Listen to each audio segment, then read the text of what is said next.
Yo, what's up, Kristo siinpool. Tänane vlogista teema on tagantkäe tehnika. A few moments later. Nii, tagantkäe tehnikast rääkides.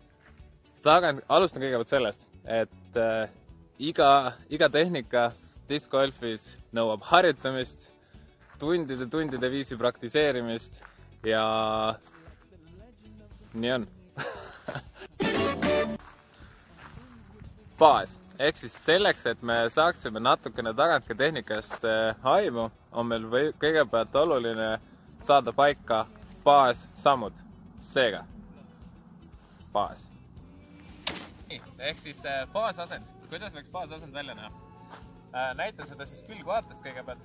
Et baasasend võiks selliselt kujul välja näha, et justkui kui ma olen paremakäeline ja ma soovin visata suunaga sinna, siis ma oma parema jala toon oma vasakust jalast natukene ettepoole.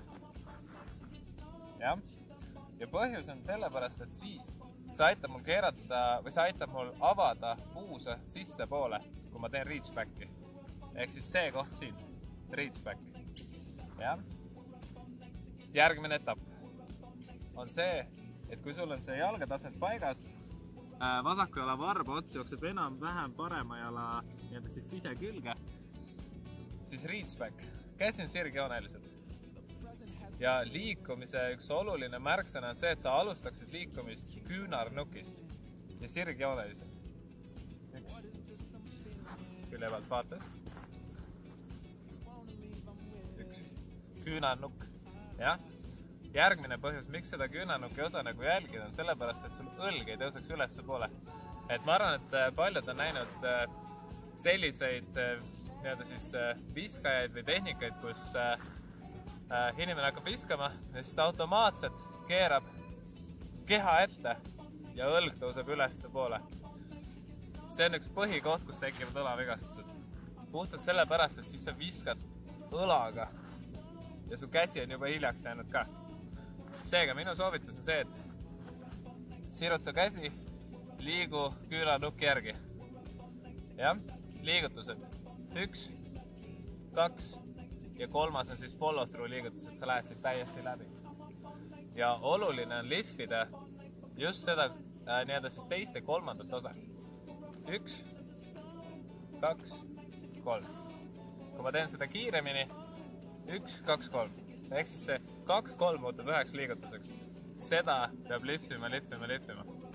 Ja 1, 2, 3.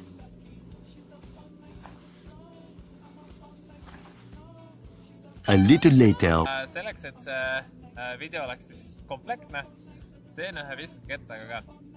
Teil on võimalik YouTube'is sealt settingutest kuskilt panna videot aeglasemaks, et natukene rohkem siis jälgida, mida ma täpsemalt teen. Taaskord, sammud paika, reachback, toon käe tahapoole, küünarnukiga liigun. Ja? Sellega tänane vlogista lõpeb. Ma loodan, et teil oli sellest videost natukene abi, et tulevale hooajale vastu minna siis parema tehnikaga, parema vormiga, et suudaksite kaugemale visata, et oleksite täpsemad.